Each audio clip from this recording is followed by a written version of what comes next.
Hello বন্ধুরা, দেখছেন Indian gardener. আজকে দেখাতে চলেছি পেয়ারা জাতের কালেকশন।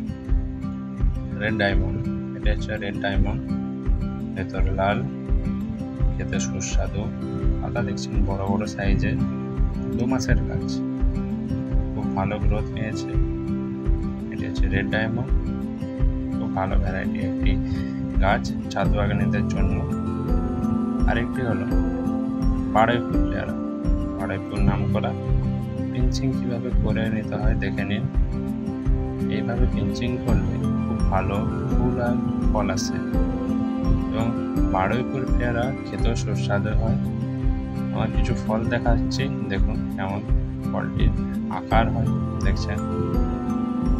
আরও দেখাবো পরে, ফলটি যখন বড় হবে দেখাবো, অবশ্যই এই ভিডিওতে দেখতে থাকুন। গাছটি গ্রোথ সুন্দর নিয়েছে পিঞ্চিং এর ফলে। গাছটি নাম বারুইপুর, 1 বছরের গাছ। L49, এটি হচ্ছে L49, খুব ভালো একটি ভ্যারাইটি জাত ছাদ বাগানীদের জন্য। ফুল ফলে ভরপুর, ফল দেখুন সেট হয়ে গেছে, ফল বড় হচ্ছে আস্তে আস্তে। ফল দেখাবো পরে, কেটে দেখাবো কেমন খেতে, টেস্ট রিভিউ অবশ্যই দেবো। এই চ্যানেলটিকে সাবস্ক্রাইব করে দিবেন। দেখছেন গাছটি ঝোপালো আকৃতির হয়ে গেছে পিঞ্চিংয়ের ফলে। L49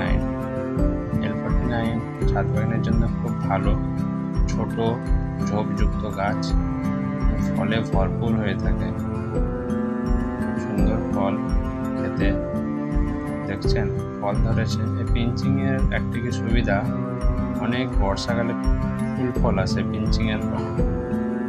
দেখছেন আমি আবার পিঞ্চিং করে আপনাদেরকে দেখাতে চলেছি। এবং পিঞ্চিং করে দিলে তাহলে গাছটি ঝোপযুক্ত হয়, ফুল ফলে ভরপুর থাকে। L49 ছাদ বাগানের জন্য খুব ভালো।